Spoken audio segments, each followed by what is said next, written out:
Darbostogos. Vis labiau populiarėjantis keliavimo būdas, kai darbas derinamas su poilsiu. Birštonas – puikiai vieta tokioms atostogoms. Bet ar tavo įstaiga pasiruošusi priimti darbostogautojus? Darbostogautojas – tai svečias, kuris atvyksta ne tik ilsėtis, bet ir dirbti nuotoliniu būdu. Todėl jiems svarbu rasti sąlygas darbui ir poilsiui vienoje vietoje. Svarbiausia – patogi ir rami darbo vieta. Būtinai pasirūpinkite stalu, ergonomiška kėde, gera apšvieta. Be greito ir stabilaus interneto – jokio darbo. Patikrinkite ryšio kokybę kiekviename kambaryje.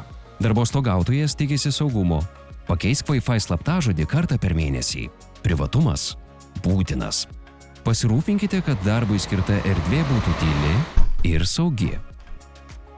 Svečias įvertins daugiau nei tik kambarį. Poilsio erdvės, sveikatingumo paslaugos, maitinimas ir išsami informacija apie vietovę – viskas prisideda prie jo gerosios patirties.